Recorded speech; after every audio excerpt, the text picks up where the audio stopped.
Welcome to the First Friday Addiction Toxicology Case Conference. It's April 2nd. This is brought to you from the American College of Medical Toxicology, as well as the American Society of Addiction Medicine as webinar partners.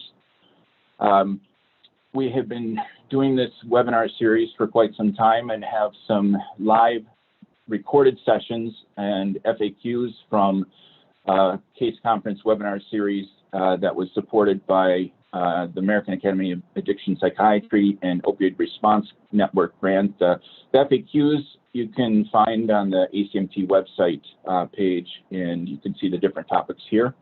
I'm Tim Wiegand, Director of Addiction Toxicology and Associate Professor of Emergency Medicine at the University of Rochester. And my co-moderator is Dr. Gloria Bashevitz, the Medical Director of Strong Recovery and Professor of Psychiatry at the University of Rochester Medical Center. We have several distinguished panelists joining us today. Dr. Eric Gunderson, Director for the Center of Wellness and Change, Associate Professor in the Department of Psychiatry and Neurobehavioral Sciences at the University of Virginia School of Medicine in Charlottesville, Virginia. And joining us again is Dr. Barry Logan, the Executive Director for the Center of Forensic Science Research and Education at the Frederick Readers Family Renaissance Foundation and Senior Vice President of Forensic Sciences, Chief Scientist, MS Labs, Willow Grove, Pennsylvania. And Dr. Michael Weaver, Medical Director for the Center of Neurobehavioral Research on Addiction, Professor of Psychiatry, Department of Psychiatry and Behavioral Sciences, McGovern Medical School, the University of Texas Health Sciences Center at Houston, Texas. I just want to make one announcement before we start the case discussion. The ACMT Virtual Symposium, the fourth wave, methamphetamine and stimulants is coming up. CME credits are available. It's on April 13th. Registration is available through the ACMT website. None of our speakers have any conflicts of interest to disclose related to the content presented today.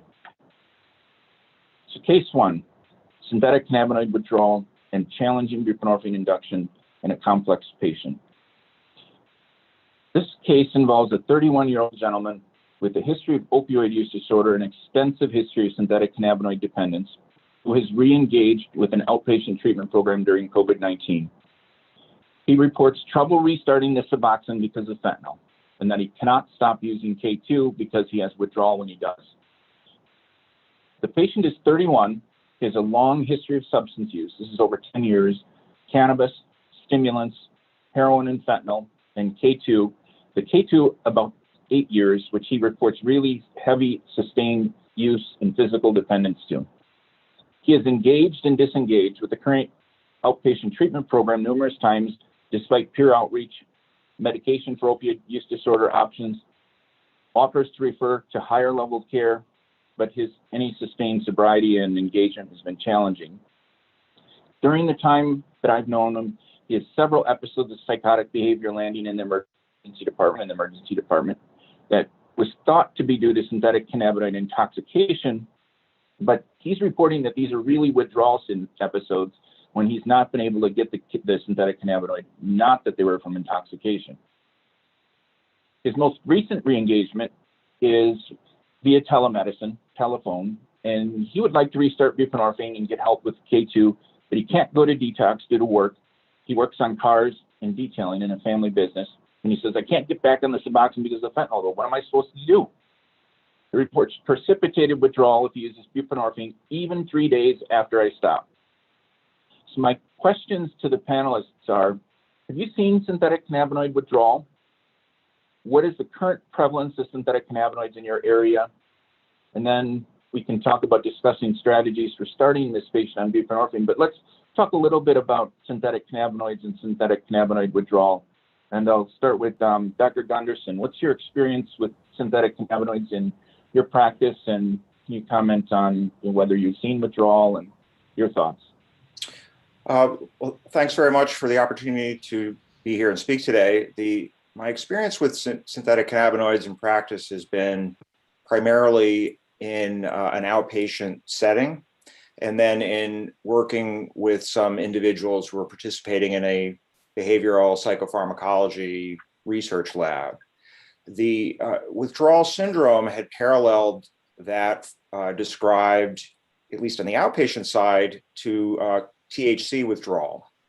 And it was sort of in line with that. The complications that I've seen have not been as severe as reported in this case, or have been reported in the emerging literature on synthetic cannabinoid withdrawal.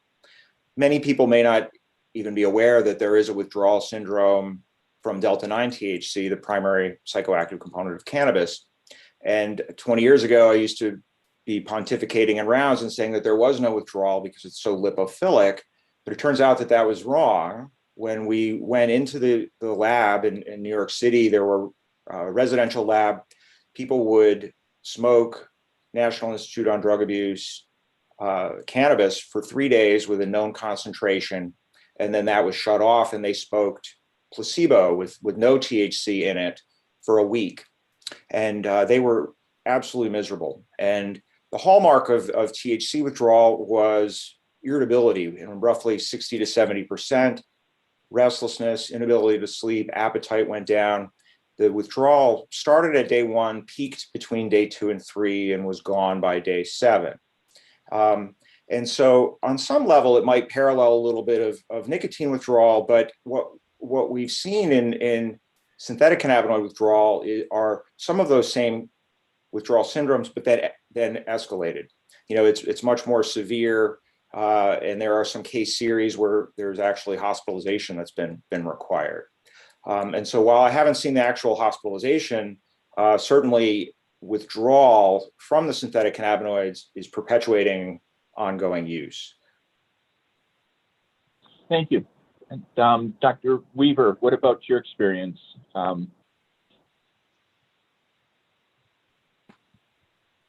In terms of synthetic cannabinoid withdrawal, I've seen some of it. It hasn't been as severe. A lot of the population that I see is more outpatient related. And so it's either adolescents that are using it intermittently, or we do have a homeless population that's been using it much more frequently. So I've seen some withdrawal syndromes. The symptoms often will mimic those of what Dr. Gunderson was describing with the THC partial agonist-based cannabinoids. And some of it may even just be pattern recognition. There does seem to be a lot of overlap with that. And then we've seen a few more severe cases in the inpatient setting, although those are usually some sort of mixed picture where they're using multiple things, kind of like in the case here, and it can be hard to pick apart what's due to a particular substance or class of substances. Generally, it's just, it's treated with supportive care, including medications, sedatives, antipsychotics, anxiolytics, things like that, to help with just general symptom relief. Thank you. Dr. Bashevitz, I know that you're moderating the Q&A. If we have any audience questions, but you want to comment on your experience in our area? Have you seen withdrawal, or just simply, what is the prevalence of use in Rochester in your experience? Well, I would say it's fairly prevalent, but I work in a exclusively outpatient setting, and a lot of people don't like to admit that they're using synthetic cannabinoids. One reason that people have told me is that they like to use it to try and use without getting a positive urine or mouth swab test. And so it's very popular that way. And I've not seen people complain of withdrawal from it. In fact, a lot of people consider it a little more aversive in terms of toxicity symptoms as compared to regular marijuana or delta-9 THC. We do have an audience question, though. What is the indication for hospitalization in a case like this? Is it dehydration and things like that? Yeah, I think that's a good question. This patient, when he connected with me, was not showing real signs of intoxication or withdrawal. And, initially the contact was to discuss how to start buprenorphine, and I had a plan, which I can get to shortly.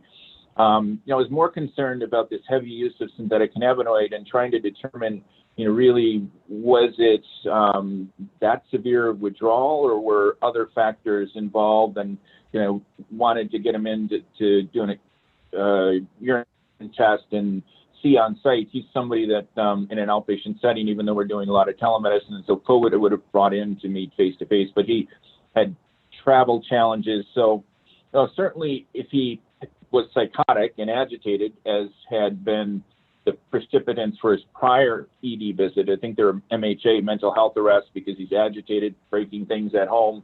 And that would be an indication. If he was vomiting and had diarrhea and got dehydrated, and that would be an indication. And this patient is very averse to coming into the hospital. He's very averse to going into a detox or an inpatient setting to try and stabilize, which I really thought he needed. And that may be due to some underlying personality and other mental health challenges. But he wasn't at the level of hospitalization. Dr. Logan, I had a call the other night from a counselor who said, we think there's some bath salts in our house, and people are using K2. At least that's the reporting. This is a halfway house. They were going to do an oral swab, which had a synthetic cannabinoid panel. So I'm wondering, first, what can you comment on what synthetic cannabinoids you're seeing in the lab, and how good are some of the commercial assays, the smell swabs that have the panels that people are testing for the halfway houses are legal. What are your thoughts? Can you educate us on the prevalence? Yeah, sure.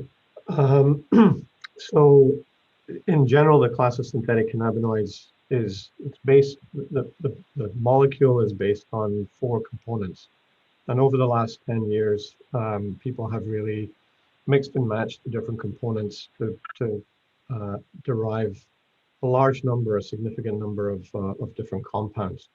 And they're a little difficult to keep track of based on their names. The names reflect the different component parts that make up whatever happens to be the drug of choice at the moment. And there's a code, if you like, that is used to name compounds when new substances show up. So the current most popular ones are a compound called 4-fluoro-MDMA beta. That's a drug that appeared in the 3rd quarter of 2020, and by 1st quarter of 2021 is now the most popular of these drugs. In the 3rd quarter of 2020, the most popular was 5-fluoro-MDMA pica, and that's now dropped significantly in terms of its popularity. Certainly, the users really don't know which of these substances they're using. The materials typically sold either still in these colorful foil packs or in clear plastic baggies, but they're not labeled with respect to what the drug identity of the drug in them is. The substances seem to turn over on about a 6 to 9 month cycle. So that's a challenge for laboratories in terms of keeping up with what the latest things are. And small changes in the chemical structure or the way these molecules are put together makes a difference as to whether they will cross-react on some of those point of contact tests or not. So new substances will come along that don't. And then another class will appear that happens to have some cross-reactivity with something that antibodies were developed 2, 3, or 4 years ago. So it's very hit and miss. A negative on a oral fluid test strip doesn't mean there's not a synthetic cannabinoid involved. And frequently a positive on the test strip, if it goes to the laboratory, if the laboratory is not testing for the most current compounds, is not going to be able to confirm it. So it's a challenge for laboratories, and it's a challenge for clinicians in terms of interpreting those results. The best solution is a comprehensive laboratory-based screen. Yeah, thank you. Why do you think the change every 9 months? Is it due to scheduling or just availability of precursors, or what are your thoughts? Yeah, that's a great question, because we do see the same kind of pattern now with novel synthetic opioids. The fentanyl analogs themselves disappeared now about 18 months ago, but there are new novel new opioid agonists that are now intermixed on the street with heroin or fentanyl, or in many cases interchanged with them. And they turn over at the same kind of rate. Every 6 to 9 to 12 months, there's another new opioid. Currently, scheduling for the synthetic cannabinoids is based on the generic model of any compound that consists of these 4 pieces put together in any particular order is considered as a controlled substance.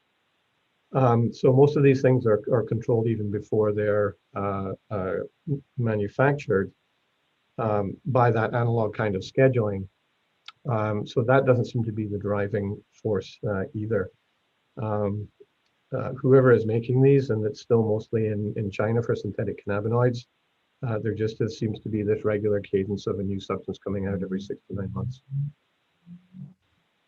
Yeah, thank you. That's very interesting. We don't get into the synthetic opioids per se, but I've noticed some very interesting analogs of really potent, the etonazine or isotoniazine. I think I'd heard of this past year as one of the novel psychoactive opioids that had shown up in clusters. So thank you.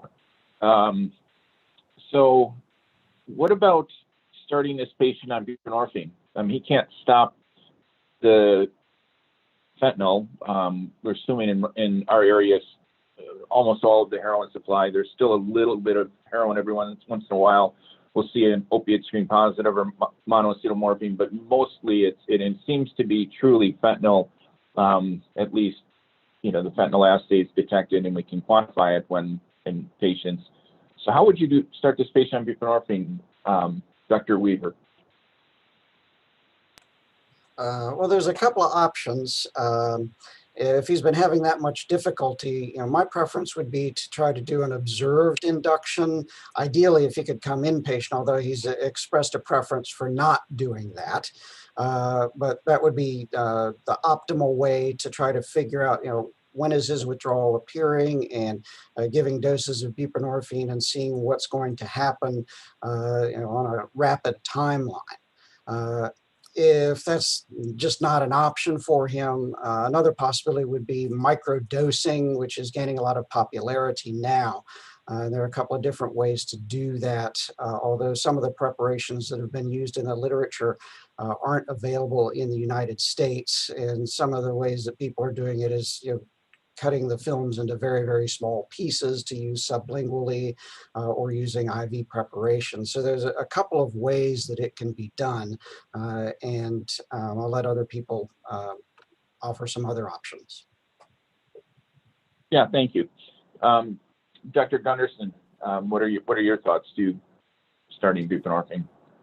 I concur with Mike's comments, and as it relates to inpatient, again, that would be preferable. I might try to work around some of the barriers that he said about work, and could this be done on a Friday through the weekend? Is there some way to do this in a way that could be monitored with more aggressive adjunctive withdrawal medication? Back to the reality, though, is that isn't available, and so on an outpatient side, then you've got the confounding effects of the synthetic cannabinoid use, the withdrawal or use with that of whether it's active negative effects of the synthetic cannabinoids, or is it the abstinence syndrome? As it relates specifically to buprenorphine with microdosing, the way that I've been starting people in an outpatient side is with the film, and like Mike said, cutting it into small pieces. It's off-label. We don't have randomized studies on this. The films are, the medication is evenly distributed across the film, so that an eighth of a film would, at any point would have the same amount as an eighth of another place. So cutting it is it's still evenly distributed in that whole sheet. And I would consider withdrawal medication during that process, clonidine, Phenergan, making sure that he's hydrated beforehand, and hopefully that will work over a period of a couple of days, although it sounds like that's still been challenging. Yeah, that's my experience as well. It's interesting. I think a year ago, there's a paper, and I believe the author was Silverstein. I'll include this as a reference. The title is something like "Nothing is Right Anymore," and it was a survey, study of users' experiences of heroin, fentanyl, buprenorphine in the area of fentanyl adulterated heroin, and they really describe not challenges in restarting buprenorphine if they have withdrawal or had gotten off of it. And nothing is right anymore, I think was a quote from one of the individuals. And I think my experience is it's uncommon I can do a standard induction unless somebody is not using the fentanyl adulterated heroin. Fentanyl behaves very, very differently when it's used in prolonged periods and high doses. It is very lipid soluble, so the patients develop this depot, and it's now you don't have just a short-acting opioid, you have an individual with essentially several fentanyl patches placed on. Well, it's not fentanyl patches, it's fentanyl sitting in their lipids. There was a study by Kuhn and Eric Strain's lab that showed in an inpatient unit the half-life of elimination for fentanyl was, I think, a mean of 5 to 6 days, if not a little bit longer, and even longer for the metabolite. And in one individual, they detected fentanyl up to 28 days. It's still at discharge. So it had really prolonged pharmacokinetics when patients are using fentanyl or fentanyl adulterated heroin for prolonged periods over time, which really has disrupted our ability to do standard buprenorphine inductions. And, so I think micro dosing or heavy supportive adjunctive therapy is really the way you need to start buprenorphine. Or you have a lot of precipitated withdrawal, and I'm seeing many more patients coming in with the precipitated. I've had the precipitated. I tried to restart, and so that's occurring. Dr. Bishevitz, do you have any comments? What are your experiences? Yes, well, certainly fentanyl has made the induction onto buprenorphine harder. And here's a question specific to the mechanics of the precipitated withdrawal in fentanyl. So the question is, if fentanyl is so potent and has such a strong affinity for the opiate receptor, how can a partial agonist like buprenorphine cause withdrawal? Buprenorphine has a higher affinity. It's a partial agonist, but it's very, very potent, higher affinity at the low doses. And so you can use buprenorphine, and then fentanyl won't displace buprenorphine. Buprenorphine will displace fentanyl pretty dramatically. And you see the phenotype of precipitated withdrawal, this hyperaginergic state. In the hospital, when we have consults for pain and perioperative management and patients are on buprenorphine, we keep the buprenorphine in place. And hydromorphone actually has a higher affinity, a better binding at the receptor, so it can overcome buprenorphine to some extent. For analgesic effects, we have usually, if we're using buprenorphine and a full agonist for pain and kind of a buprenorphine full agonist hybrid sandwich, I prefer hydromorphone to fentanyl, but potency and affinity are two different concepts. Dr. Logan, you have any thoughts on this? No, I'd agree with what you said, Tim. I don't have anything to add to that. Okay. I mentioned one thing about the synthetic cannabinoid withdrawal management that there is a literature on that has tested Marinol or oral THC tablets for cannabis withdrawal. It will take care of the cannabis withdrawal. It hasn't been tested in synthetic cannabinoids. There was some outpatient data that have been have looked at Marinol to help people with cannabis abstinence, and it hasn't borne out benefit. And so, it's just probably worth knowing that it's available. It's unclear if it would be sufficient to manage the synthetic cannabinoids, which are very potent, full, strong agonists, and having a much more severe syndrome. When I've used this in an outpatient side for cannabinoid withdrawal, I've not had success, with Marinol for THC withdrawal. But at least you may hear about that in the literature. So I wanted to just mention that. Yeah, that's a great comment. I've seen that. I've seen people use that. I don't, when I've seen it prescribed the Marinol, I think, often the patients are using cannabis concomitantly, but in the largest series of synthetic cannabinoid withdrawal cases reported, they used a combination of sympatholytics, quetiapine for neuropsych symptoms, and sedatives to get the patients through synthetic cannabinoid withdrawal. And this was, I believe, a paper from 2011-12. There may be larger series since then, but it was, I think, at the peak of, when we were seeing a lot of the, just gas stations, smoke shop T2. I did get a text. There are some comments or questions, I think, in the Q&A. Dr. Bashevitz, I think Dr. Dye had a question or wanted to comment. Well, it was more about adjuncts, wanting to talk about various adjuncts for this, and also a comment about inducing onto naltrexone and Vivitrol as well. Yes, that's a good question. This patient, I think, typically the adjunctive treatments I use when I'm starting buprenorphine are clonidine as a sympatholytic. I think is by far the best primary agent. And then you can, if you do a normal induction with this patient, it gets to be real tricky in the outpatient setting because they're going to have some symptoms. Hydroxyzine if they're restless, an antiemetic, ondansetron, acetaminophen, and ibuprofen. You start to get this really big laundry list of medications that I don't think you need, in my experience with microinduction.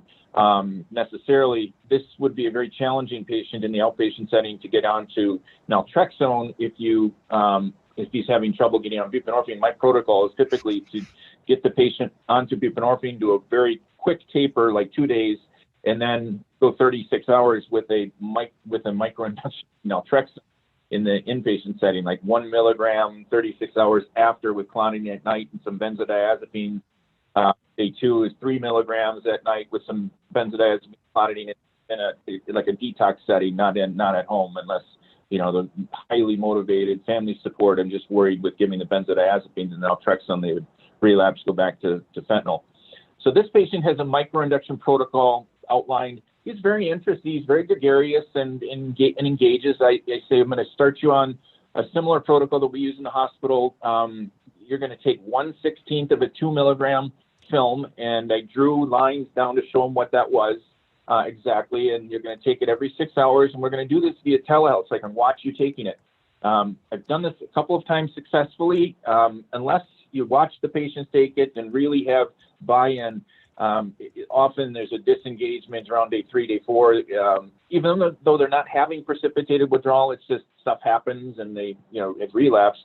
I explained, the difference is you take a 2 milligram dose or a 4 milligram dose, and you have pretty severe symptoms for precipitated withdrawal because there's a lot of buprenorphine there. You can give a very teeny little dose that kind of filters through the plague in his tree that don't bother them. They don't ruffle that is in microgram range. And so he bought into it, and day 1 took 16th, which is 125 micrograms. And, I told him take it every 6 hours and 4, and you can still use when this is going on. And day 2, get an observed dose, 250 micrograms, which is an 1/8 of a film every 6 hours. Day 3 is, now we're getting to 0.5 milligram, and we're doing every 6 hours. And his use was between 1 and 2 bundles heroin fentanyl a day. So a large amount, but varying concentrations, hard to say. And he said that he was using a little bit less, but then on day 4 was not able to reach him and had no contact.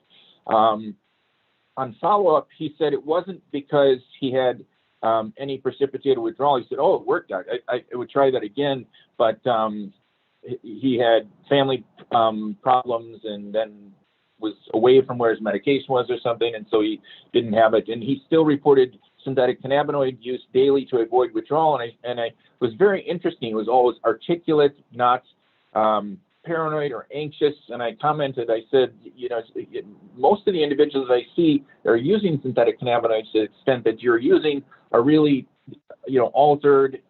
You have acute effects. And he says, "Doc, I need it. I'm normal with it. If I don't take it, I end up in the ED, like, those psychotic breaks." He says, "I, use it to function instead of," so it's very interesting to get that corroborated. I haven't been able to get him to do a screen. So there is some literature on the synthetic cannabinoid withdrawal syndrome. The group out of Syracuse, my colleague, Dr. Naka, in Syracuse published a case report. And then there are some other literature with synthetic cannabinoid withdrawal syndrome that has been referred to in series. Any other comments or discussions? We've already covered the prevalence and microdosing. Dr. Gunderson, go ahead. The one thing I would add is that we should consider methadone maintenance in the mix, and that this, methadone as a full agonist can be upwardly titrated.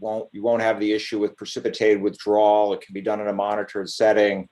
That might be a good way to sort of get the patient engaged. And then once the patient's on methadone and hopefully stabilized, then maybe tackle the synthetic cannabinoids, maybe even eventually transition from methadone down the road back to buprenorphine products if that's indicated or of interest once the fentanyl is now out of their system. Sometimes with patients who are struggling with the synthetic cannabinoids too, would you add CBD products? It hasn't been tested. One idea, at least pharmacologically, why it's been posited that the synthetic cannabinoids are associated with a more severe reaction, a psychosis reaction, is that they don't have some of the other phytocannabinoids that may have a kind of balancing anti-psychosis, anti-seizure effect like CBD, or would medical cannabinoids with delta 9 or THCA that may not have the psychoactive component be able to balance things out. I haven't used that anecdotally in these, but it's maybe something to consider as well. Yeah, that's very interesting. I think the thought of adding possibly CBD.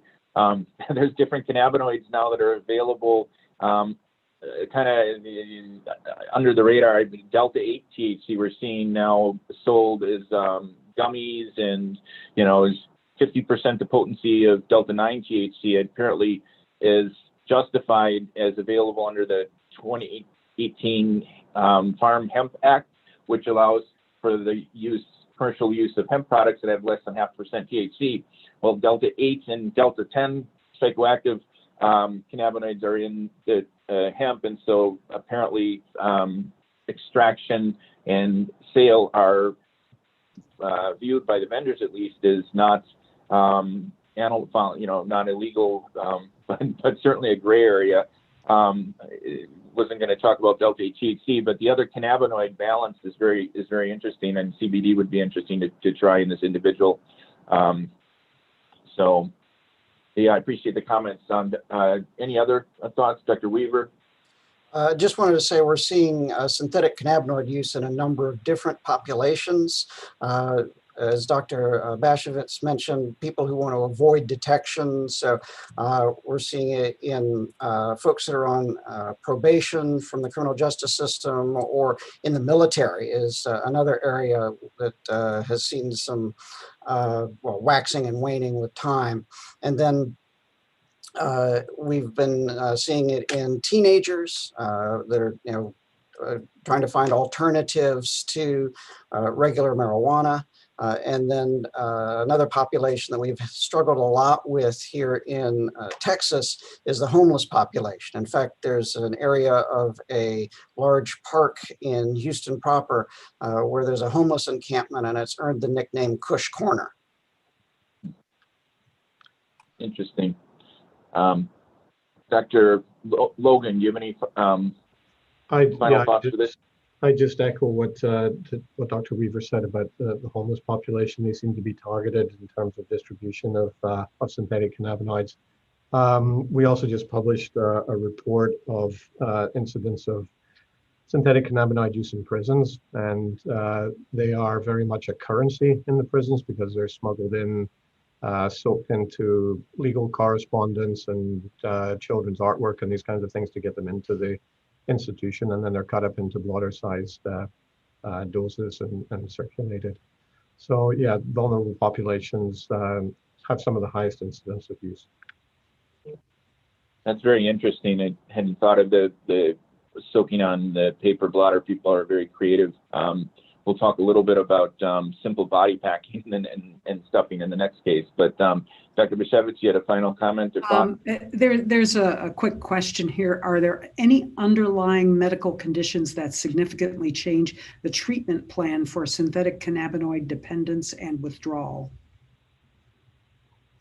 Yeah, that's a good question. I think it seems to be, like many withdrawal syndromes, somewhat of a hyperadrenergic state, and someone was predisposed to complications from that or from dehydration, certainly unstable mood, stress to the system, and history of suicidality. I'd consider more at risk from complications, whether from self-harm or disruption of mood versus physical. Would really have to have patient assessment. And a lot of this is, what is the patient willing to do, and how can you engage him, and where, in what setting?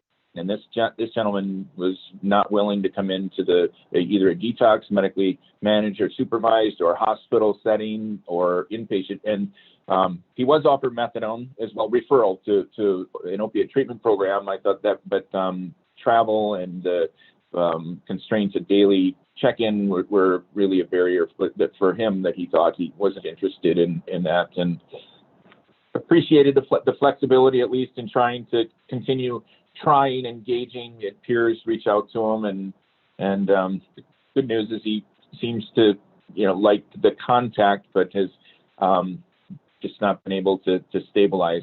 So let's move on to K2, a K2 body stuffer with complications. A 25-year-old male is brought to the ED from jail after turning himself in.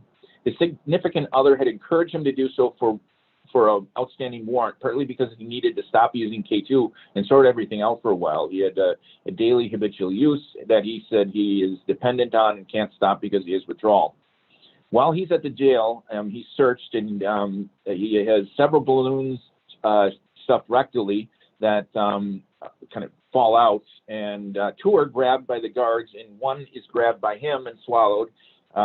This, he describes, is not a natural balloon, but a finger of a glove, like a hospital blue glove that's tied off, and he swallows it. He's brought to the ED, and shortly after arrival has a seizure.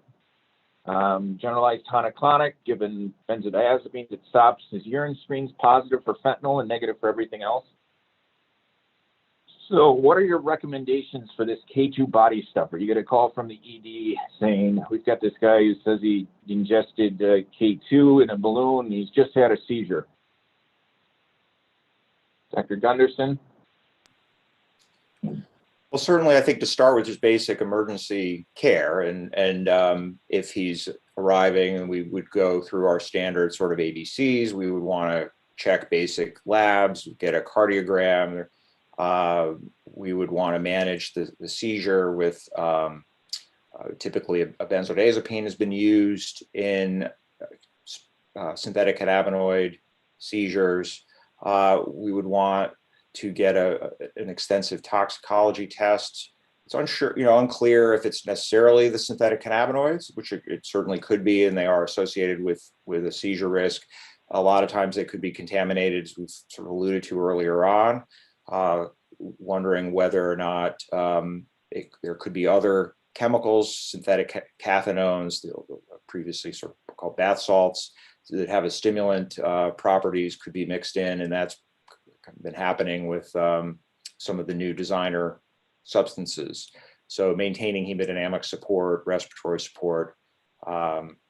Some of the case series data that have looked at hospitalizations for synthetic cannabinoids have used benzodiazepines, potentially along with Seroquel, quetiapine for some of the psychiatric symptoms, or Haldol.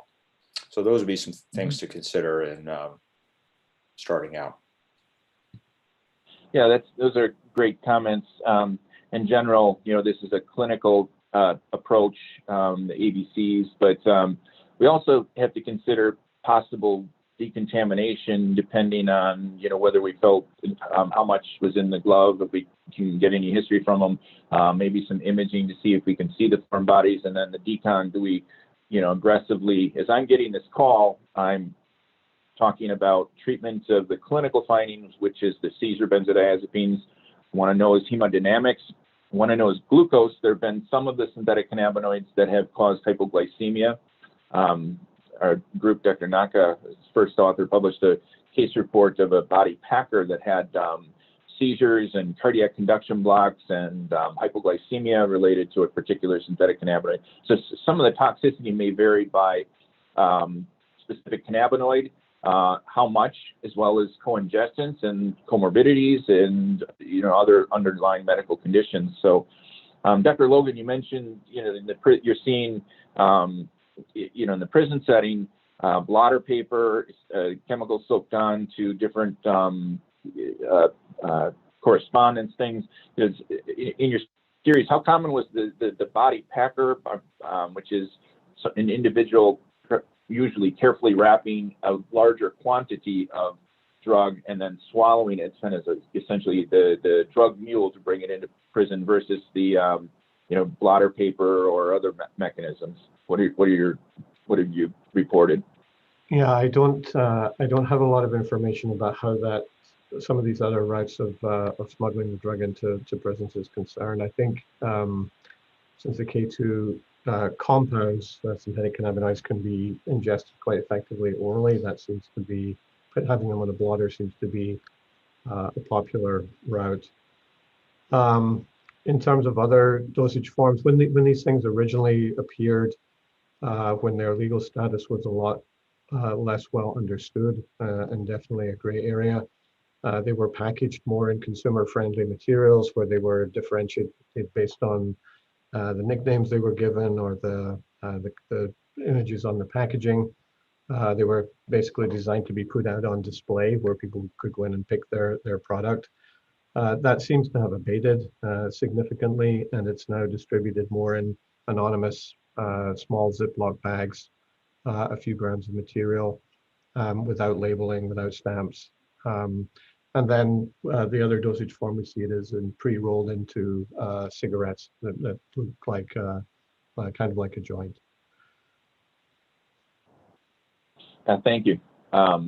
In our area, we've seen more of the bodegas are selling them under the counter to individuals still in parts of the city, if they know them, in just kind of baggies and not the prior incense potpourri kind of marketed packets. And I've known individuals to also order online and get liquids, powders, and then also, as you mentioned, the homeless population is being sold rolled, or they roll, the blunts or cigarettes of synthetic cannabinoid. And sometimes, I've been told increasingly that that's also adulterated or specifically added fentanyl to that. I've heard from a number of individuals, whether that's on purpose by the individual or not clear. I think it varies. So, Dr. Bishevitz, did any chats or comments? Yeah, here's a couple of interesting questions related to quantity. So one person is commenting, how can we be assured it is only one pack? in the body. And another one is asking how does the amount in the balloon in this case compare to his daily K2 intake? I think those are great questions and need to be considered really with a caveat, because the individual may not want to disclose he has, 20 packs that he swallowed in addition to the rectal. He may be very concerned about it. I've taken care of a number of these patients. Some are very concerned about their life, and later on, when this gentleman was awake, he mentions that if anyone were to smoke all of the K2 that's in that bag, they would be dead. So we were very concerned later on.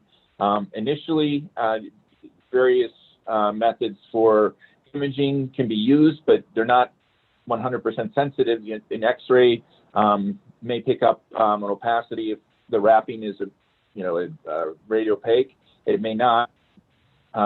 It did not show a specific foreign body when we did the imaging. So I think you needed to treat clinically and gather some the information, but take it with a grain of salt if you can. So this patient was tachycardic after the seizure. He's diaphoretic and postictal. He's given lorazepam and had recommended an X-ray and a CT of the abdomen.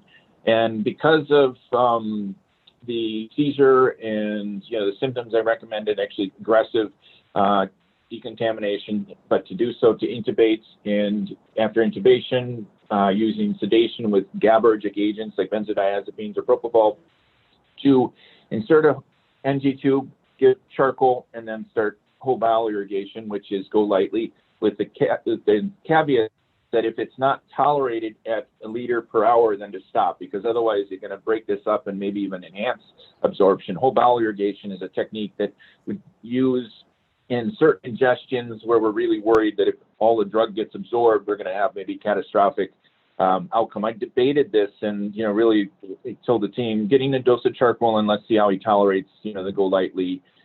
His initial labs showed leukocytosis, a little bit of an elevation of lactate, creatinine of 1.22, and then other than fentanyl, that was THC, but that was just with a basic screen that does now include fentanyl in our institution. An X-ray was done, no foreign bodies. Charcoal was not given, and he was not intubated. He apparently improved pretty rapidly after the seizure. He reported the seizure history and was given Keppra initially, but then on follow-up, he said he's not had seizures for months and there's no meds outpatient. He had a prior motor vehicle crash and trauma that required hospitalization, and he'd had some persistent chronic pain and problems. He had a persistent acromioclavicular separation on his right that was really causing a lot of pain, and with the seizure, he's in pain from that.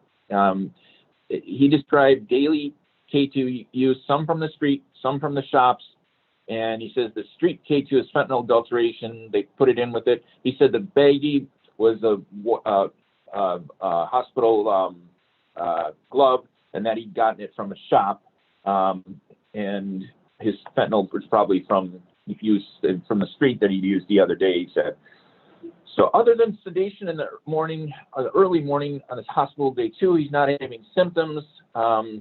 So what at this point, I'd gotten a call early that morning and was asked, he didn't get the charcoal or go lightly, but he's doing well. What do you want to do? And again, have you seen fentanyl adulteration, a synthetic cannabinoid material? I think Dr. Logan, your lab will do analysis of samples. What else has been reported in the synthetic cannabinoid material that you've seen in packets or, when you've had products sent? So the majority of the dosage forms we've looked at are not a single compound. They're typically a mixture of a couple of different synthetic cannabinoids. We'll periodically see compounds that appear to have fentanyl deliberately mixed in, or synthetic cannabinoids deliberately mixed in with the fentanyl.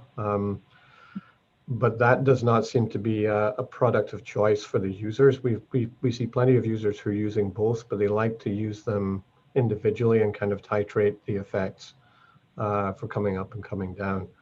So it happens. I think when it happens, it's often unexpected by the users. We had an event that we assisted in an investigation a couple of years ago There was a mixture of heroin, fentanyl, and a synthetic cannabinoid.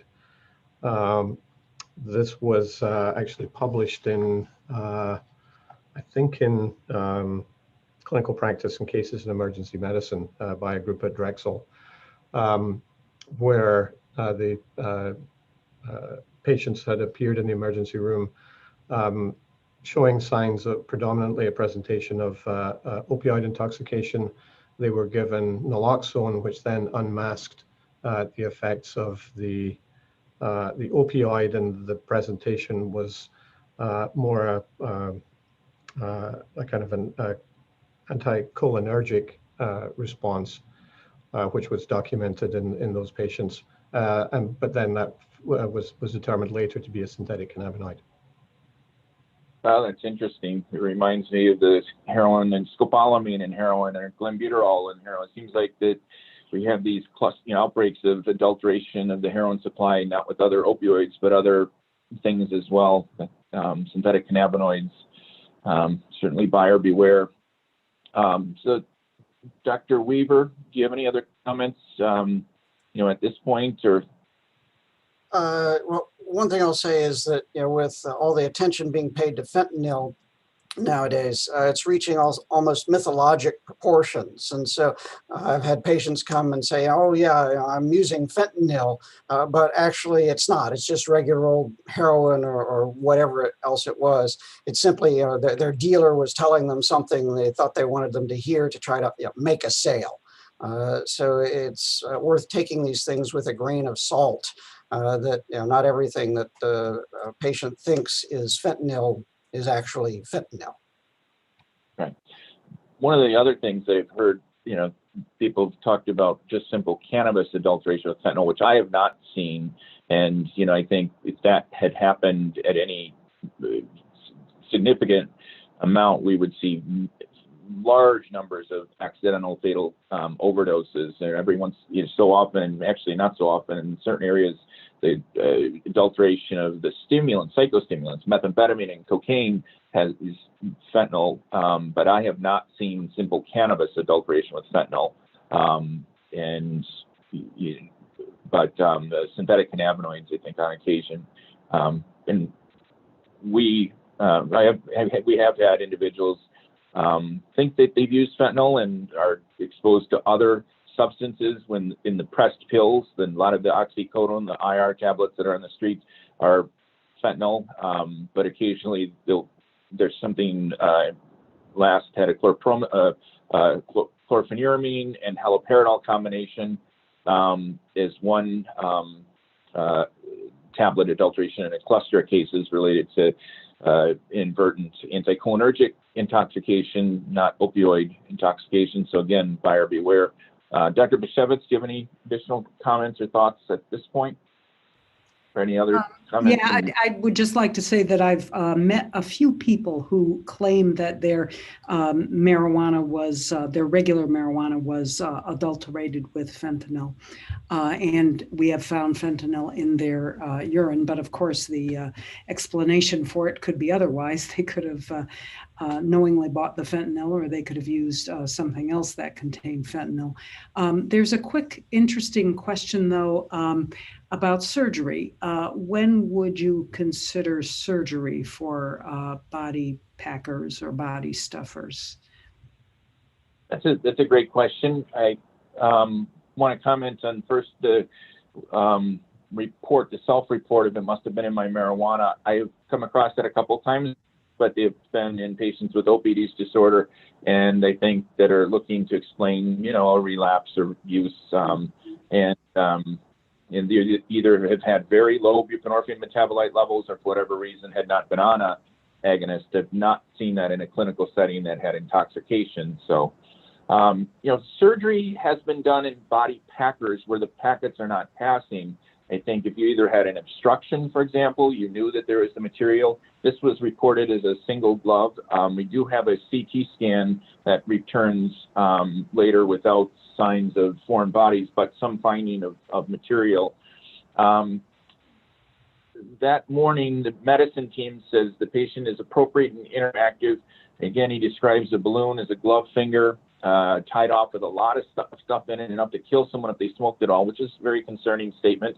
A little bit later in the morning of hospital day 2, he complains of severe abrupt onset abdominal pain and is having diaphoresis, heart rate's up, and he had then shortly after this has a generalized tonic-clonic seizure and is given lorazepam. After the seizure, he's hallucinating and not responding to directions, and people are very concerned. He is transferred to the ICU. He's intubated at this time, and an NG tube is placed. Golightly is started, and CT demonstrates distended stomach with NG tube in place, layering at high density within the stomach felt to reflect ingested material. Unlikely extravasated contrast, mild wall thickening of the distal gastric body may reflect mild gastritis, no bowel obstruction, no radiopaque material within the bowel, no free air fluid in the abdomen or pelvis. So with this, we thought with the material, getting some charcoal in, and as long as we were able to do the Golightly appropriately, we thought that the Golightly would be indicated, and heavily sedated the patient. So he's sedated with a combination of midazolam and was also given some propofol and some intermittent phenobarbital as he was having some transient intermittent tremors. So we talked a little bit about what types of toxicity that can occur in large synthetic cannabinoid or just in synthetic cannabinoid ingestions. And in toxicity depends on which cannabinoid, how much, other drugs ingested. And does anybody have any brief comments for related to toxicity or any other considerations at this point? At this point, my focus was really to decontaminate him, monitor for cardiac effects. He's treated with thiamine and some dextrose, monitor for hypoglycemia. As I mentioned, we've had cases of hypoglycemia, and then to appropriately sedate him to allow the whole bowel irrigation to proceed, and treat any neurologic symptoms, make sure he's not seizing. Does anybody have any other thoughts or comments? We have a few minutes left. Dr. Weaver. Well, one thing to keep in mind is with the synthetic cannabinoids, one thing that sets them apart from delta-9 THC, the other typical cannabinoids we think of from the hemp plant, are that these are full agonists at the CB receptors, not partial agonists. So that's why we're seeing a lot more toxicity, a lot more exaggerated type of effects, including things we don't typically associate with cannabinoids, like seizures, like hypertension, hyperthermia, and things like that. The other thing to keep in mind is that we often think of, well, it has a rapid onset and it wears off fairly quickly when people are smoking it, but he's getting this by intestinal absorption. So it's going to take longer to manifest the full effects, and it's going to stick around longer as it takes longer to metabolize, and with first pass hepatic metabolism and things like that. So it's going to be important to watch him for a while, even after he's been decontaminated, because what's absorbed may be sticking around for a while. Certainly, great points. And there are some studies in the pharmacology of certain synthetic cannabinoids that illustrate they may have effects at other receptors. Some have been found to be serotonergic. Others have monoamine oxidase inhibition type effects. Others, just like tricyclics or hit a variety of different receptors and actions. The synthetic cannabinoids, I think, there's well over 600, I believe, that have been identified at one point or another in the recreational drug market. Dr. Logan, you may have more information on how many specifically. Am I about right? Over 600? So yeah, unique. Theoretically, there are literally hundreds, because of that generic structure, which has these 4 domains, which can all be of which there are various different flavors that can all be put together in different ways, which they're sometimes called the kind of Frankenstein molecules. In terms of what actually becomes prevalent, though, there's very few that actually make it into any kind of significant prevalence on the street or in the drug markets.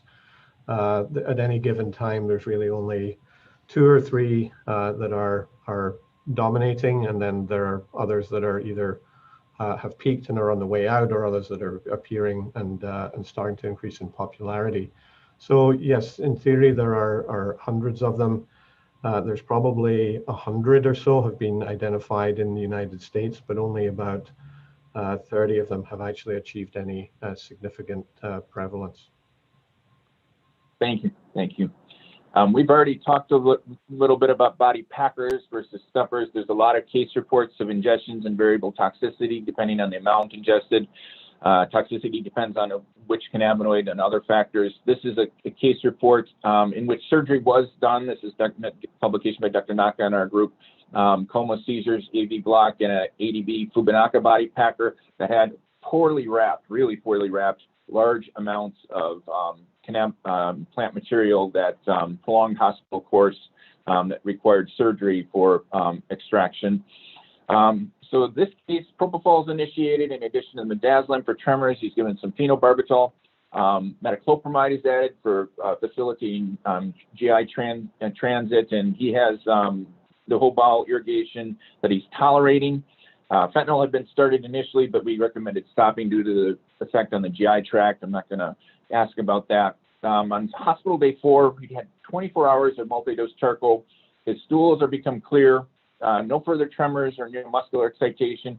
Sedation is weaned. He's starting to follow commands. He's transitioned to dexmedetomidine.